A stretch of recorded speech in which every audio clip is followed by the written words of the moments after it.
शासनपति श्रमण भगवान महावीर के चरणों में मेरा कोटि से वंदन नमन। आत्मज्ञानी सदगुरुदेव आचार्य भगवान श्री शिव मुनि जी महाराज के चरणों में मेरा कोटि से वंदन नमन। श्रमण संघीय उपाध्याय पूज्य गुरुदेव श्री जितेंद्र मुनि जी महाराज के पावन पवित्र चरण कमलों में मेरा कोटि से वंदन नमन।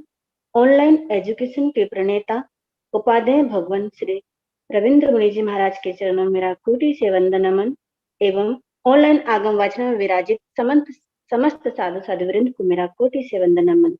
आज की वंदना का लाभ संयम पथ की अमर साधिका महासाध्वी श्री मगन श्री जी महाराज साहब की सुशिष्या बांगर सिंहिनी प्रवचन प्रभाविका श्री यशाजती जी महाराज साहब आदि ठाणे।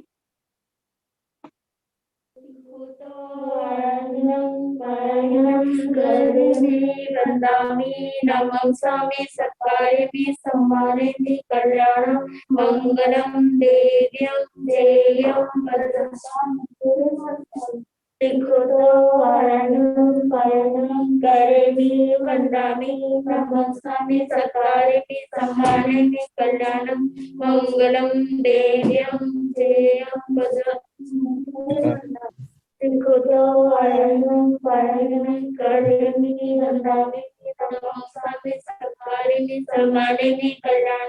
मंगलम देव्यं देयं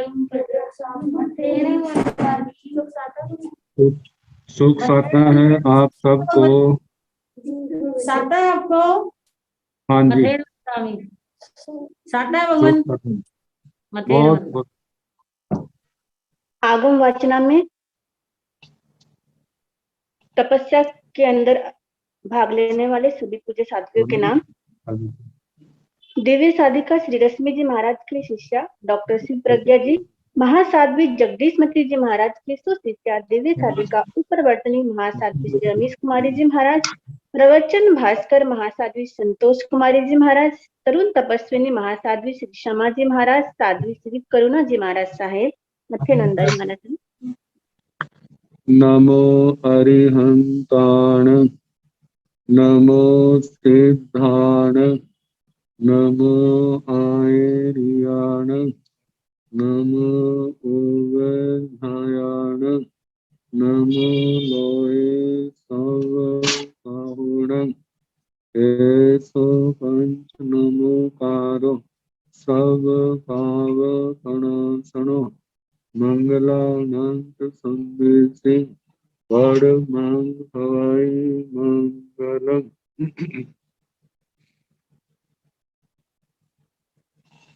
जिन शासन जिन वाणी सदा जयवंत हो, श्रमण संग सदा अविचल मंगल हो। मुक्ति को प्राप्त श्रमण भगवान महावीर स्वामी, उनकी परम पावन कल्याणी भागवती वाणी वाचक प्रमुख श्री इंद्र भूति गौतम आदि गणधर भगवान, युग प्रधानाचार्य परम पूज्य श्री सुधर्म स्वामी जी महाराज, उनकी परम पावन पाठ परंपरा वर्तमान आचार्य ध्यानियों की परम पूज्य श्री शिव मुनि जी महाराज एवं गुरुजन सबके पावन चरण ज्योति में मेरा अनंत अनंत बार वंदना नमस्कार। आगम परिषद में विराजमान वरिष्ठ मुनिराज, अन्य मुनिवृंद, परमादरणीय भगवती स्वरूपा महासाध्विया जी, श्री सूत्र कीर्तन सूत्र की वाचना प्रारंभ है। प्रथम स्कंध का दूसरा अध्ययन और दूसरा उपदेशक सुनाया जा रहा है। कल हमने 6 गाथा तक सुनाया था, तो 7वीं गाथा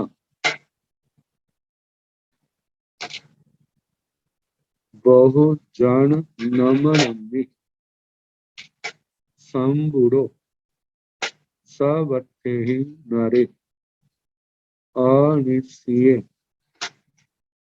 आद इव सया अनागिले।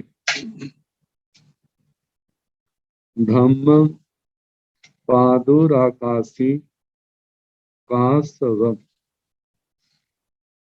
बहुजन नमनमि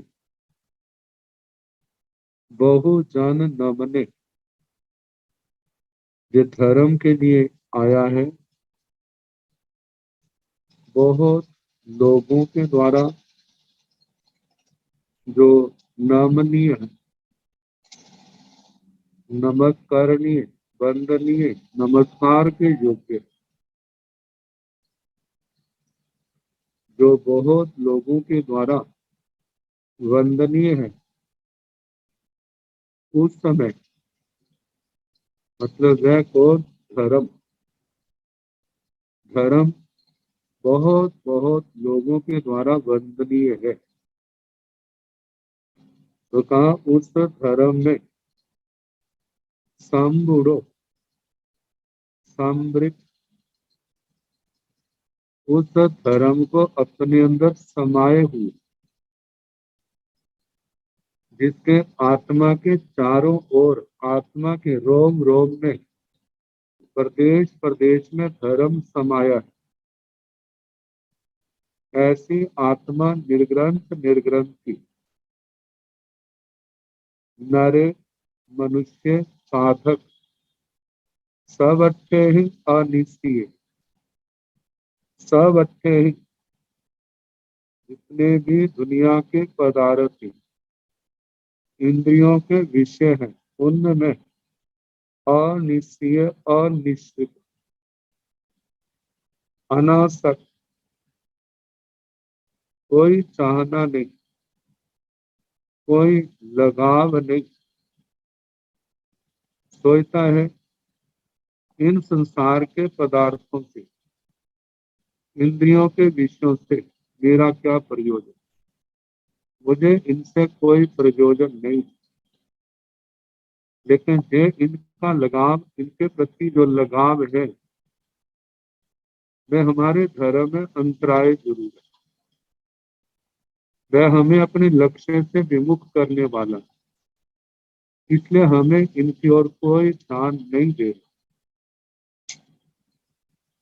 ताकि हाद एवं सया अनाविले,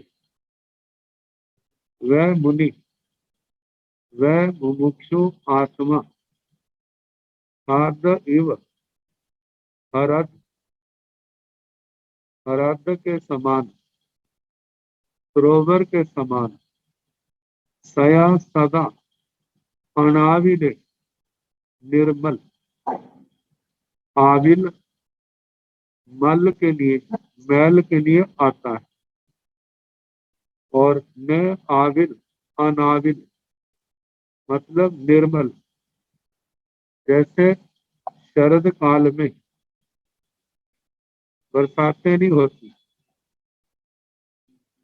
पानी का बहाव नहीं होता, जहां जहां पानी गहराई में स्थित है,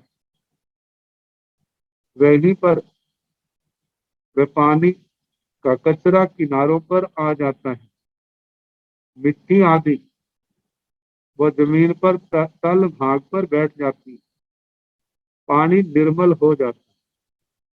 कहा जैसे सरोवरों का पानी निर्मल होता है, ऐसे ही मुनि भी क्या है, उसकी आत्मा, उसका चरित्र, उसकी साधना निर्मल है। तो कहा ऐसा मुनि धम्म पादुरकाशी काशवम, ऐसा मुनि काश्यप धर्म का, काश्यप धर्म का, भगवान ऋषभ के धर्म का, तीर्थंकर भगवंतों के धर्म का, पादुरकाशी, प्रादुरकार्षित मतलब प्रकट करे, लोगों को सुनाए, ताकि उनको भी बोध हो, वे भी इस अरिहंत परमात्मा के द्वारा कहे गए विशुद्ध धर्म को सुन करके बोध पाए, उनको भी आत्मा के स्वरूप का बोध हो, वे भी इन बातों को जाने। जैसे हम जीना चाहते हैं, ऐसे संसार का प्रत्येक जीव जीना चाहता है। जैसे कर्म हमारी आत्मा को प्रभावित करते हैं, ऐसे संसार की हर आत्मा को प्रभावित करते हैं। इन कर्मों के कारण से ही आत्मा का चारों गतियों में भ्रमण है। नाना प्रकार के क्लेश जो जीव को प्रभावित करते हैं, संसार के जीव दुखी होते हैं, तो इनको करने वाले भी हम हैं और इनको भोगने वाले भी हम हैं। यदि हम दुखों से बचना चाहते हैं तो हमें 18 पापों से किनारा करना होगा। 6 काया के जीवों के प्रति दया भाव रखना होगा। विशुद्ध संयम तप की आराधना से आत्मा जन्म जन्म के कर्मों के बंधनों को तोड़ करके शाश्वत सुख का भागी बन जाता है। तो लोगों में ऐसी विशेषताओं वाला, ऐसे महान गुणों का धारक जो साधु साध्वी है, वह लोगों को भगवान का धर्म सुनाए। धर्म सुनाने वाले का भी महानिर्जरा होती है, और सुनने वाला ध्यान से सुन रहा है, उसकी भी महानिर्जरा होती है। आचार्य श्री उमा स्वाति जी प्रमाते हैं, कहते हैं, सुनने वाले को धर्म का लाभ हो चाहे ना हो, लेकिन धर्म को सुनाने वाले को एकांत रूप से लाभ होता है, क्योंकि वह भगवान की वाणी सुना रहा है। सुनाते समय उसका मन वचन काया ये धर्म उपदेश के अंदर एकाग्र है, उसी में लगा हुआ है, वह 18 पापों से मुक्त है, इसलिए उसको एकांत रूप से लाभ ही लाभ है, उसको नुकसान कोई भी नहीं है। इसलिए आत्मा अपनी निर्जरा के लिए संसारी जीवों पर अनुकंपा भाव से उनको निर्ग्रंथ प्रवचन सुनाए। जे लोग सुनेंगे, जे पाप के रास्ते को छोड़ेंगे, जे भोग मार्ग को छोड़ करके धर्म के मार्ग पर आएंगे, पूर्ण रूप से आए तो उसका तो कहना ही क्या। मानो पूर्ण रूप से नहीं भी आते हैं, 1%, 2%, 10, 20, 50% जितना भी निवृत्त होते हैं, तो उसके पीछे उस धर्म श्रवण का बहुत महत्व है। इसलिए लोगों को भगवान का धर्म सुनाए। आगे फरमाया है,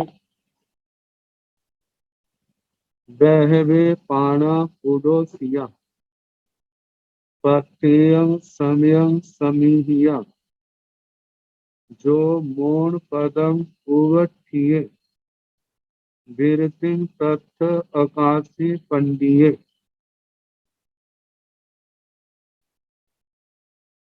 ताकि पूर्व गाथा के अंतिम चरण में अपने जीवन से धर्म को प्रकट करने की बात कही थी, धर्म उपदेश सुनाई, किंतु साधक किस धर्म को प्रकट करता है इसका वर्णन आने वाली गाथा में। बहवे पाणा पुडोसिया, संसार के अंदर बहुत से प्राणी, पुडोसिया सारे अपनी अपनी दुनिया में निवास कर रहे, सबका अपना अपना संसार, सबका अपना अपना अस्तित्व है, सबका अस्तित्व अलग अलग है।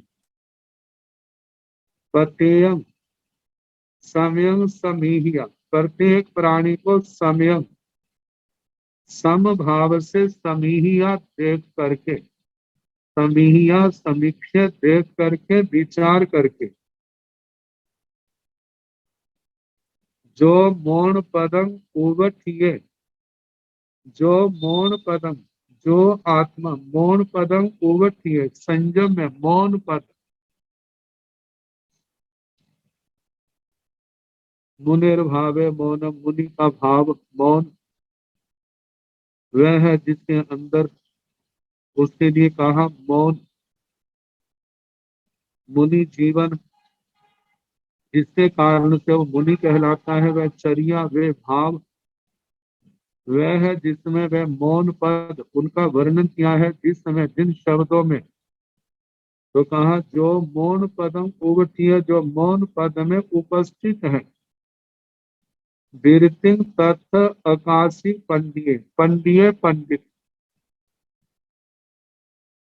बिरतिं तत्थ, तत्थ मतलब संसार के जीवों के प्रति, बिरतिं आकाशी विरति भाव को लाए, इंद्रियों के विषयों से विरत हो, संसार के जीवों के प्रति जो क्रूर भाव है उससे निवृत्त हो, उससे विरत हो, आत्मा जो है धर्म के अंदर आए, विरति का आचरण करे, मतलब पाप से निवृत्त हो, प्राणियों के घात से निवृत्त हो,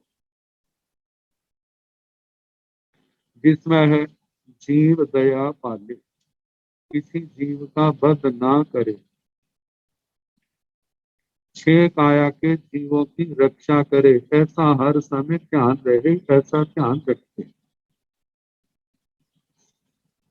तो अब कहा कि जय ही मुनि पद में स्थित साधक का प्रथम धर्म है, जो आगे शास्त्रकार फरमा रहे हैं। धम्मसय पाराय मुनि आरंभसय अंताय ठिये, सोयंतीय न ममाइनो नो लभंति नियम परिगह।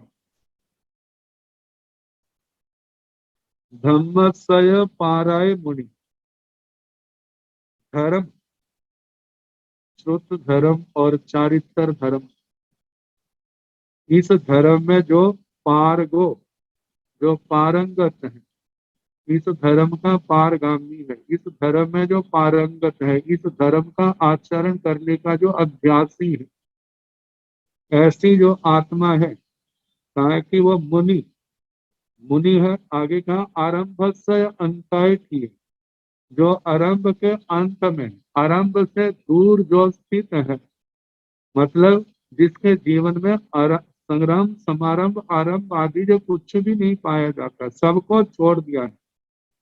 कहा कि देखा जाए मुनि वे ही वास्तव में मुनि है, जो धर्म का पारगामी है, धर्म का अभ्यासी है, आरंभ को छोड़ दिया है।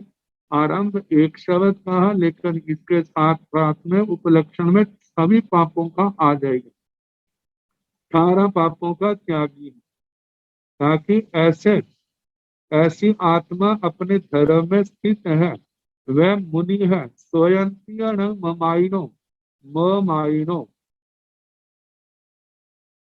जो ममता भाव में फंसे हुए हैं, जो संसार के पदार्थों के प्रति ममता रखते हैं, आसक्ति रखते हैं,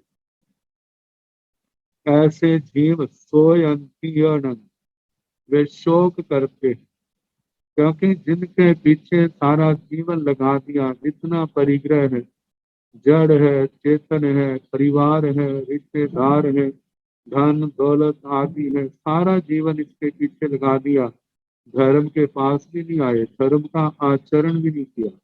जब अंतिम समय आता है तो उसका कोई नहीं बनता, ऐसे समय में वो शोकग्रस्त होता है, शोक करता है कि इतने लंबे जीवन में मैंने क्या पाया, कुछ भी नहीं, क्या मिला, कुछ भी नहीं, इतना आरंभ समारंभ किया, इतने पाप किए, वो तो पापों की गांठ मेरी आत्मा के अंदर है, लेकिन जिनके लिए किया वो सारे के सारे यहीं पर है, कोई भी मेरे दुख को घटाने वाला नहीं है। अब वो शोक करता है, मैंने अनमोल जीवन गवा दिया। तो भगवान का इसके साथ ये भी संदेश है, हे आत्मा, तुम्हें ऐसे शोक ना करना पड़े, इसलिए समय रहते ही आप सावधान हो जाइए। आप पाप कर्म का भोग मार्ग का प्रथम तो पूर्ण रूप से त्याग करे, यदि पूर्ण रूप से नहीं होता तो जथा संभव ज्यादा से ज्यादा त्याग करे। जितना त्याग करोगे उतना आप शोक से ऊपर उठोगे, शोकग्रस्त नहीं होना पड़ेगा। नो लभंति नियम परिगह, ऐसे जो ममता में अपने जीवन को गवाते हैं, कहते उनको अपना परिग्रह प्राप्त नहीं होता, मतलब जो कुछ है यहीं पर रह जाता है। जब आगे आत्मा जाता है तो आत्मा के साथ केवल उसने किए हुए कर्म ही साथ होते हैं, और कोई भी पदार्थ, चाहे वो जड़ है चाहे वो चेतन है, कोई भी 2 कदम भी उनके साथ नहीं जाता है। तो ऐसा सोच करके इस आत्मा को अपने धर्म में, अपने जीवन को धर्म में लगाना चाहिए। और इसके साथ साथ ये भी इसके भाव आ सकते हैं, कहा वो आत्मार्थी जीवन जो धर्म में स्थित है, एक एक क्षण को धर्म आराधना में व्यतीत कर रहा है, कहा वो अपना जीवन व्यतीत कर रहा है, लेकिन इधर परिवार आदि के लोग, दुनिया के मोह में फंसे हुए लोग जो है, वो उसको पाना चाहते हैं, लेकिन उनको उस मुनि को पा नहीं सकते, उस मुनि को घर ले जा नहीं सकते, ममता के बंधनों में फंसा नहीं सकते। वो शोक करते हैं, दुख मनाते हैं, लेकिन उनको वो मुनि जो है, जो पाना है, वो परिग्रह वो उनको वापिस नहीं आता। क्यों? क्योंकि मुनि की आत्मा जाग उठी है, वह धर्म के मार्ग पर समर्पित है, वह मोक्ष मार्ग की आराधना कर रहा है, वह कर्मों को काट करके सिद्ध गति को या उत्तम स्थानों को चला जाता है। लेकिन संसार के लोग वो में पड़े हुए नाना प्रकार के अनेक पाप कर्म करते हुए चारों दुर्गतियों में अपने अपने कर्म के अनुसार भटकते हैं। आगे फरमाया है, यह लोग दूहा बह जीव पर लोगे दूहम दूहा बह विध्वंसन धम्ममेव तम इति विद्यं को अगार मावसी। ताकि विज्जन, जो चौथे चरण में शब्द है, विज्जन का जहाँ अर्थ है विद्वान, ज्ञानी, समझदार, प्रबुद्ध, तत्वज्ञ को अगारम आवश्यक। ऐसा कौन ज्ञानी विद्वान है जो इस प्रकार के अगार घर में वास करे? मतलब जो तत्वज्ञ प्रबुद्ध आत्मा कोई भी वास नहीं करे। क्यों नहीं करेगा? यह लोग दूहा बह, पहले तो जहां पर संसारिक पदार्थ, अपना परिवार, इनके प्रति जो आसक्ति है, ये इस लोक में दुख देने वाली। जब कोई अनिष्ट घटना घटती है, उस समय एकदम आत्मा शोक से ग्रस्त हो जाती है। और देखा जाए इन्हीं संबंधों के अंदर धंसा हुआ व्यक्ति कितने प्रकार के पाप कर्म करता है, और पाप कर्म भी कैसे लगातार होते हैं। हर समय ध्यान आरंभ समारंभ भोगों की और सारा पापों से जुड़ा रहता है, तो हर समय पाप का ही आश्रय हो रहा है। जिसके हर समय आपाप का आश्रय हो रहा है, वो सुखी कहाँ से हो सकता है? हाँ, इस लोक में भी दुखी है। पर लोगे दूहम दूहा भयं, ऐसी आत्माओं के पर लोक में भी दूहम दुख है। और दुख भी कैसा है? दूहा वह दुख को ही साथ में जन्म देने वाला है। इसको कह देते हैं पापानुबंधी पाप। पहले व्यक्ति ने पाप किए थे, आज पाप का फल भोगना पड़ रहा है। अब फिर उस पाप के फल को भोगते समय उस दुख को दूर करने के लिए फिर वो पाप कर्म कर रहा है। अब क्या है? अब भी दुखी है, और उसके बाद आगे भी क्या होगा? दुखी होगा।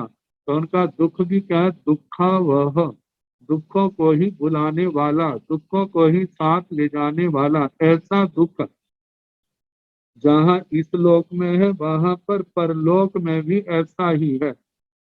विध्वंसन धम्मम एव तंग का उसके साथ जितना भी पदार्थ समूह है, जितना भी परिग्रह है, चाहे वो धन दौलत है, चाहे वो परिवार है, माता पिता रिश्तेदार है, पत्नी है, बच्चे हैं, और कोई भी है, पशु धन है, कोई भी धन है, ये सारे का सारा क्या है? विध्वंसन धम्मम, विध्वंसन विनाश स्वभाव वाला है। ये सारे का सारा एक दिन, 2 दिन पहले क्या, 2 दिन बाद में क्या, ये सारा विनष्ट होने वाला है। क्योंकि कहा जाता है संयोगा विप्रयोगांता, जितने भी संसार के संयोग हैं, वे सारे के सारे क्या हैं? वियोग वाले हैं, उनके साथ वियोग लगा है। ताकि एक ऐसा ही स्थान है जो सिद्ध स्थान है, जहाँ संयोग होता है, उसके बाद फिर उस आत्मा का वहाँ योग नहीं होता। तो यदि आत्मा करके आए, यदि आत्मा उस स्थान पर एक इंद्रिय के रूप में जाता है, तो उनका वो संयोग शाश्वत नहीं है। जो कर्म क्षय करके जाते हैं उन्हीं आत्मा का वो संयोग शाश्वत है। अन्यथा संसार के जितने भी संयोग हैं, चाहे वो दुख के हो चाहे वो सुख के हो, वो शाश्वत नहीं। एक दिन जुड़ते हैं और एक दिन टूट जाते हैं। अच्छे संयोग जब जुड़ते हैं तो लोग बड़े खुश होते हैं, जब टूटते हैं तो रोते हैं।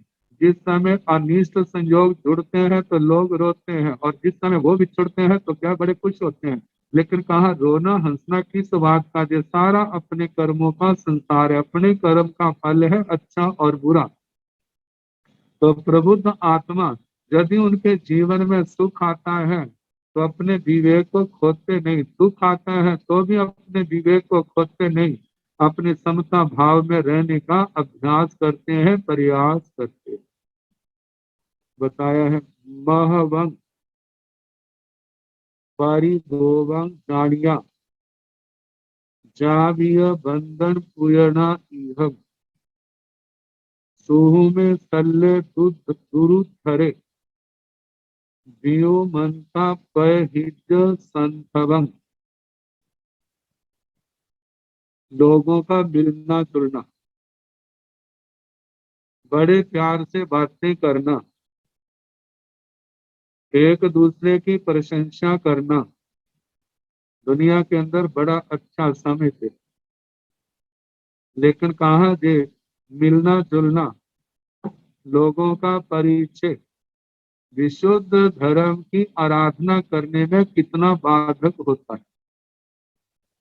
ये आत्मा को पहले एहसास नहीं होता, जो जीवन की अंतिम घड़ियां आती हैं तो जब धर्म का बोध होता है तो सोचता है मैंने परिवार तो बहुत बड़ा बनाया, भक्तों का अपने परिवार जितना भी है, लेकिन मेरे अंतिम समय में मेरी आत्मा की रक्षा में कौन सहायक है। वह यदि मिलकर के लोगों को धर्म सिखाया है, लोगों को पाप से हटाया है, लोगों को धर्म से जोड़ा है, लोगों के अंदर भोग के स्थान पर वैराग्य के भावों को पैदा किया है, तो कहा ये सारी क्रियाएं तो महानिर्जरा का कारण है। इनको बुरा नहीं कहा, लेकिन इनमें से तो कोई ऐसी बात नहीं। लेकिन अपने इंद्रियों के विषयों को अपनी जश प्रतिष्ठा के लिए लोगों के संपर्क में बने रहे, तो कहा ये जितनी भी जश प्रतिष्ठा आदि है जो झूठी है, झूठ के ऊपर प्रमाण के ऊपर टिकी हुई है, ये आत्मा की रक्षा करने में समर्थ नहीं है। तो भगवान कहते हैं महवंग परिगोवंग जानिया का महवंग, महवंग का मतलब संसारी परिजनों का, संसारी लोगों का परिचय। परिचय परिचय का है अति संसर्ग। लगभग कितने लोग चाहते हैं मेरा मेरा लोगों से ज्यादा परिचय हो, मेरे पास ज्यादा लोग आए, लेकिन उनको ये नहीं पता जब लोग आएंगे तो उस समय हमें कितना उनको अटेंड करने के लिए, उनसे बातचीत करने के लिए कितना समय देना पड़ेगा। और उसके बाद यदि इसी समय को स्वाध्याय में लगाया जाए, मानो जप में लगाया जाए, ध्यान में लगाया जाए, सेवा में लगाया जाए, तो आत्मा कितने कर्मों के बंधन से बचेगा और कितने पाप कर्म काट देगा। लेकिन लोगों के संपर्क में आकर के कितना धर्म ध्यान में अंतराय आया, कितना संयम तप में अंतराय आया। कहा जो आत्माएं संसार से विरक्त होती हैं, जिनके अंदर तत्व बोध ये पैदा हो जाता है, वो तो एक एक क्षण को जीवन का अनमोल निधि समझ करके इसको धर्म ध्यान में लगाते हैं और धन संसर्ग से अपने आप को बचाते हैं। सोचते हैं मेरा नुकसान नहीं होना चाहिए, ऐसा करने से मेरे को क्या लाभ होगा।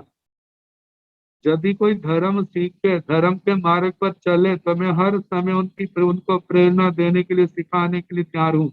लेकिन दुनियादारी की व्यर्थ की आरंभ समारंभ की बातें, 18 पापों की बातों में आत्मा को क्या मिलता है, कीचड़ के अलावा और कुछ भी नहीं मिलता।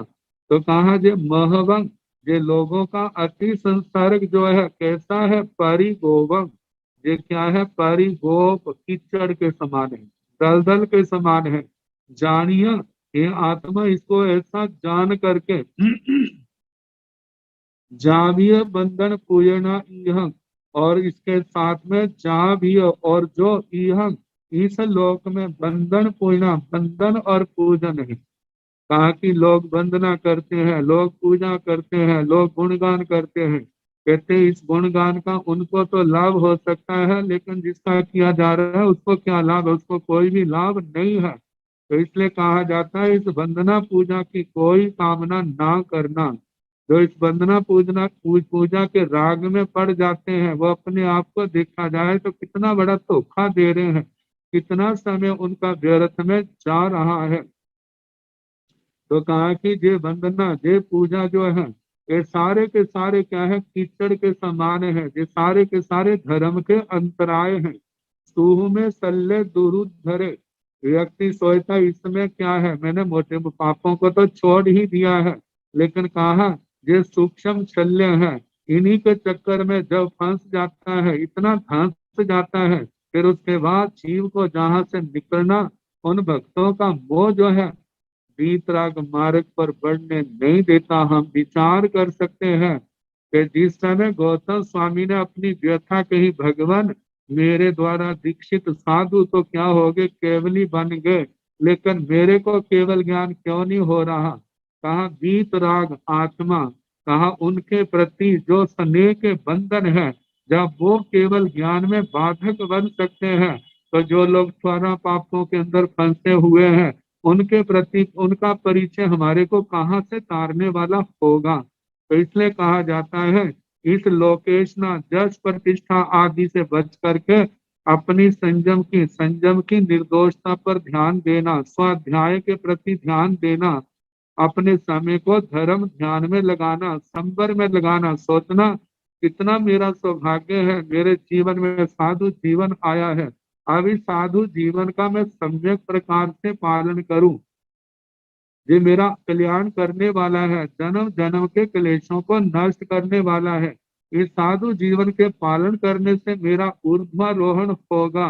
और यदि मैं प्रमाद में पड़ा रहता हूँ, व्यर्थ में इस समय को गवाता हूँ, तो इसका बाद में पश्चाताप ही करना पड़ेगा। क्योंकि स्थानक सूत्र में कहा है कि 3 कारणों से देवताओं को पश्चाताप करना पड़ता। वो रोते हैं, विलाप करते हैं, हर समय शोक में रहते हैं। देखो हमें कितना अच्छा अवसर मिला था, लेकिन इंद्रियों के विषयों में, प्रमाद में पढ़ करके, विकथाओं में पढ़ करके हमने कैसे उस जीवन को गवा दिया। आज हमें एहसास हो रहा है, ये एहसास पहले होता तो हम कभी ऐसी गलती ना करते। लेकिन समय तो निकल गया है, अब रोने धोने के अलावा और कोई भी उनके पास बात नहीं है। तो कहा कि ये जो शल्य है, ये क्या है? सूक्ष्म शल्य है, कांटे हैं, दुरुद धुरे।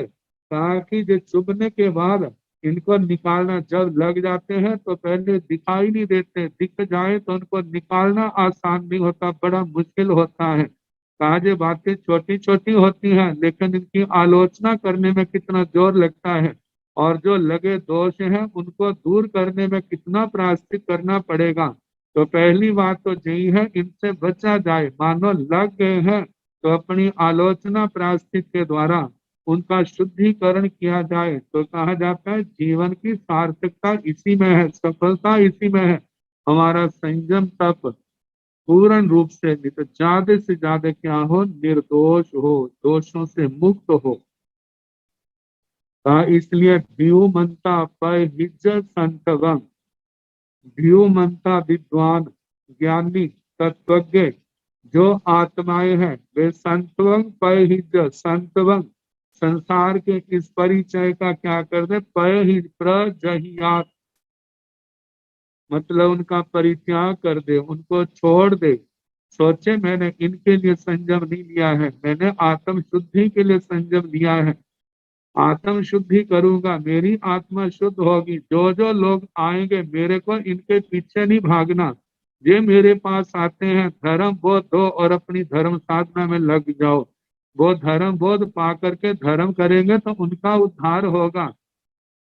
और यदि हम स्वयं धर्म से दूर हैं तो दूसरों को धर्म से कैसे जोड़ेंगे? तो इसलिए कहा जाता है इस अति परिचय से अपने आप को बचाए।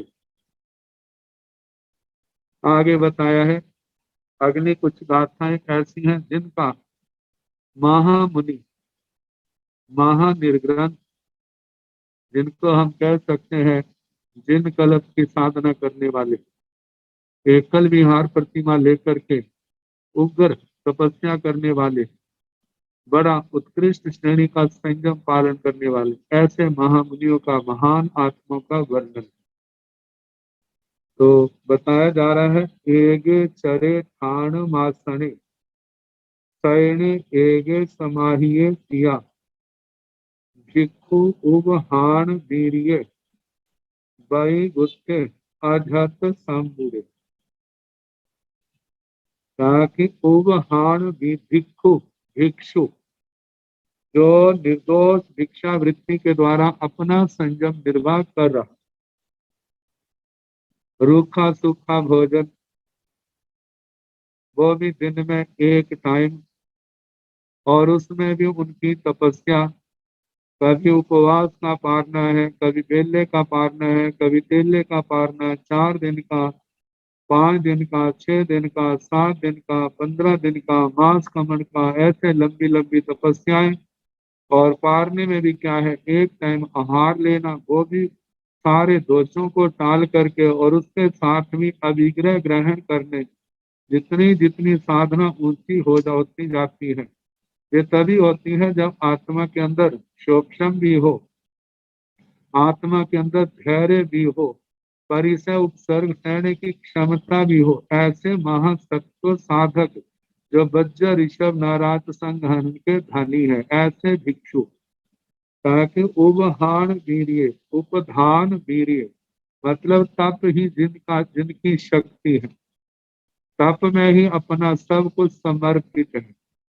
बाई गुप्त है वचन गुप्त, वचन गुप्त का मतलब लगभग हर समय मौन रहने वाले, मौन रह करके, ताकि कुछ कारणों से बोलने की बात आती है, कहीं स्थान की आज्ञा लेनी है, जा कोई मार्ग का पूछना है, जा कोई कुछ अपना परिचय मांगता है, तो भगवान के स्मरण अत्यंत संक्षिप्त, बस मेरा परिचय इतना है कि मैं केवल भिक्षु, मैं अणगार हूँ, श्रमण हूँ, बस इतना, इतने शब्दों में, इससे ज्यादा नहीं। कहाँ से आए हो, जैसे भगवान कहते हैं विशाली से आए हो, ऐसे वहां से आया हूँ, इतना है। बाकी अपने आत्म ध्यान में, धर्म आराधना में, स्वाध्याय में, मतलब कि स्वाध्याय उनका क्या है ज्यादा करके, क्योंकि ऐसी चर्या को लेने वाले बहुत शुद्ध मुनि राज तो होते ही हैं।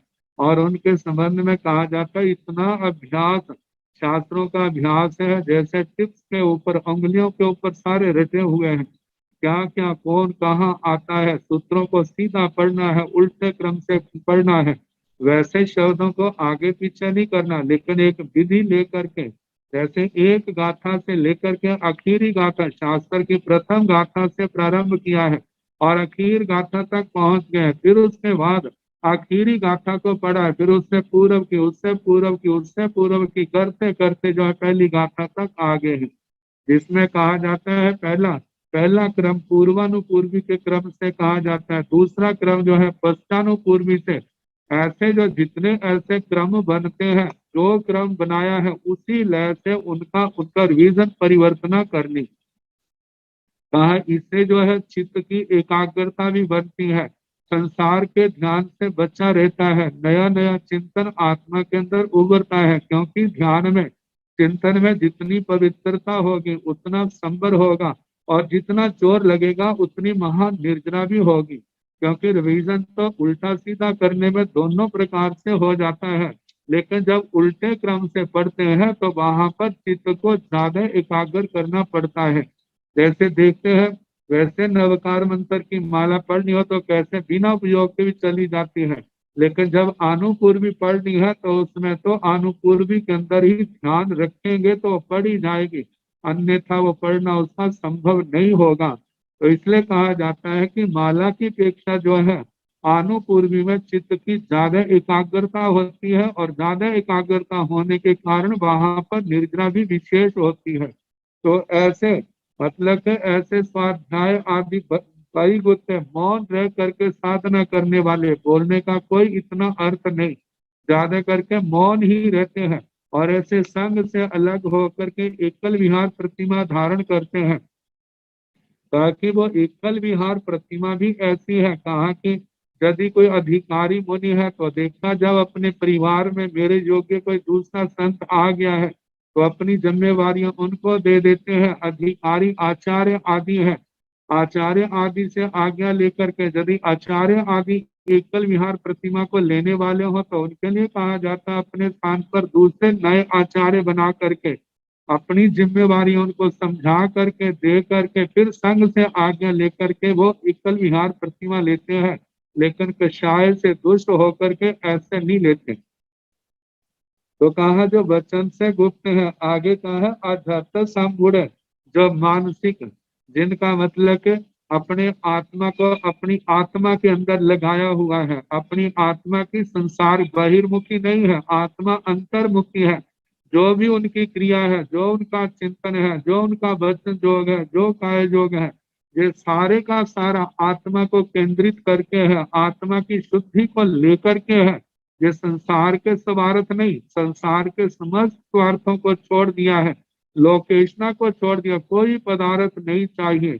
कहा जिनको अपने देह पर भी कोई अब आसक्ति नहीं है तो वो संसार के पदार्थों की क्या चाहना करेंगे। तो कहा कि हर समय आत्मा में जिनके लोग जोग लगे हुए हैं, ऐसे आत्मा जिनका प्रत्येक धर्म क्रिया का आत्मा के अंदर है, आत्मा की शुद्धि के लिए कर रहे हैं, ऐसे अध्यात्म से समृद्ध, ताकि एगे चरे अकेला विचरे, अकेला विचरे के स्थान, चाहे वो ध्यान आदि हो, आसन कहीं पर बैठना हो, शयन कहीं पर लेटना हो, एगे समाहिए सिया, वो अकेला ही समाहिए सिया, वह समाधि में होवे, समाधि में रही,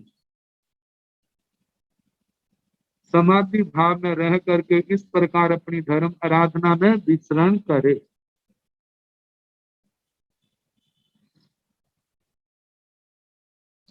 आगे बताया है कहीं गोत्री को जाना है, गोत्री में ऐसे प्रसंग हो तो वो नहीं करने, जैसे कहा है नो पी है न याब पंगुणे, दारंग सुन्न घर संजय, उठे न उदाहरे वयम, न समुचे नो संतरे तणंग।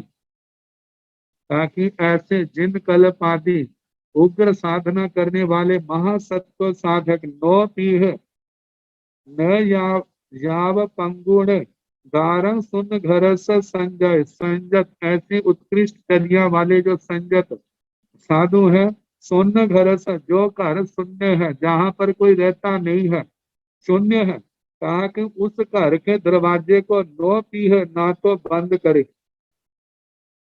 नो याव पंगुण, और ना ही उस दरवाजे को बार बार हिलाए या खोले, ना उसको बंद करे ना उसको खोले। कहा जाता है कि जहां तक तो जो सभी कल्पी मुनि है तो उनके लिए आता है कि वह यत्न पूर्वक आज्ञा लेकर के खोल भी कर सकते हैं, बंद भी कर सकते हैं, लेकिन किसी जीव की विराधना ना हो।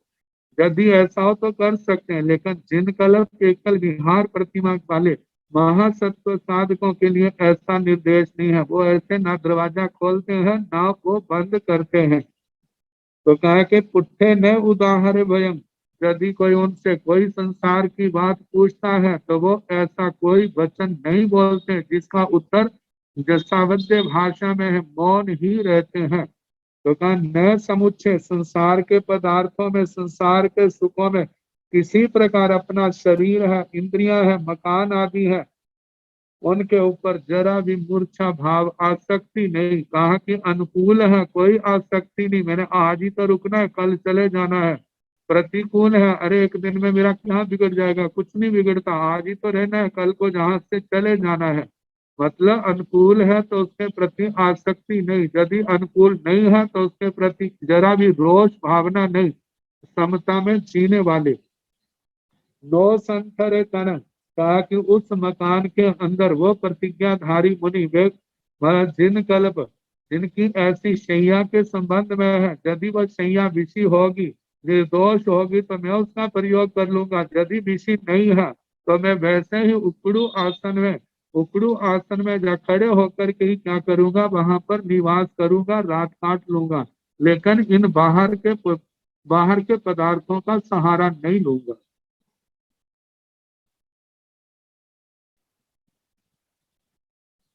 आगे बताए जथथ मिय अनाउले साम भी समाये मुनि अहि जासाए चरगा अदुबा भी भेरवा अदुबा तथ सरी सिवा सिया। कहा कि विहार करते समय ऐसे जिन कल्पी मुनि जो है, कहा जथ जिस स्थान पर अथमिय सूरज अस्त हो जाए तो उसी स्थान पर कहा वहीं पर अनुकूल अपने संयम के अनुकूल स्थान देख करके अनाउल है, किसी प्रकार की आकुलता नहीं, कोई क्षोभ नहीं, किसी प्रकार की बेचैनी नहीं। साम भी समाई वो स्थान अनुकूल हो या प्रतिकूल हो, आसन शयन स्थान आदि जो है वो कैसे अनुकूल हो प्रतिकूल हो, वहीं पर मुनि अहि जासै वे महामुनि उन सब को सहन करे। कहा चरगा अदुबा भेरवा, चरगा का मतलब वहां पर मक्खी मच्छर डांस आदि हो, अदुबा भेरवा भयंकर उपद्रवी प्राणी हो, वहां पर उपद्रवी प्राणी जंगल आदि का वातावरण है तो वहां पर शेर भाग चीता आदि भी आ सकते हैं।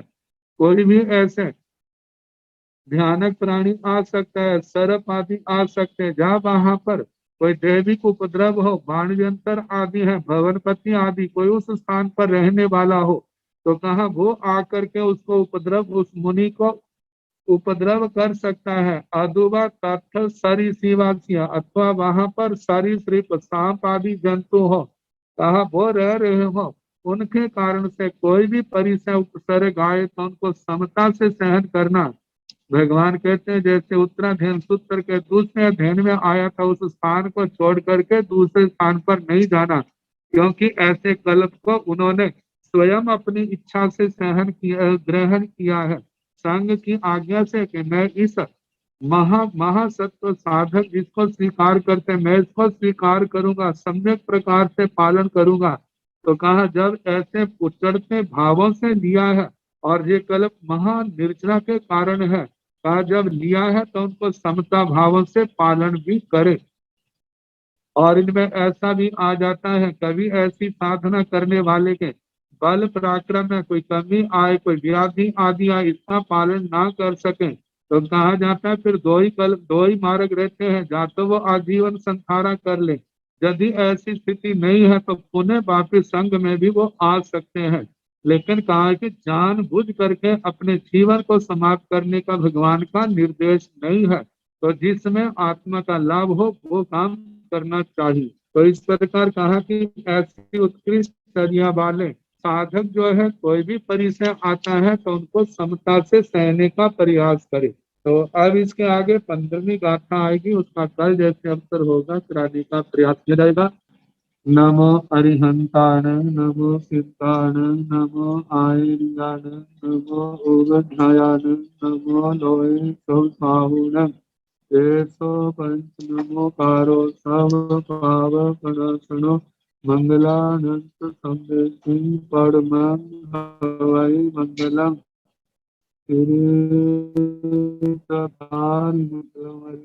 मंगलम सिद्धा मंगलम साहु मंगलम केवली गुणतो धम्मो मंगलम चतारि लोग तुम्हारी हंसा लोग तुमा सिद्धा लोग तुमा साहु लोग तुमा केवली गुणतो धम्मो लोग तुमो चतारि शरणं प्रवज्जामि अरिहन्ते शरणं प्रवज्जामि सिद्धि शरणं प्रवज्जामि साहु शरणं प्रवज्जामि केवली गुणतं धम्मं शरणं प्रवज्जामि हार करने सुख करने दुख हरने मंगल करने और करना नहीं कोई जो भाव प्राणी आचरे सबको जब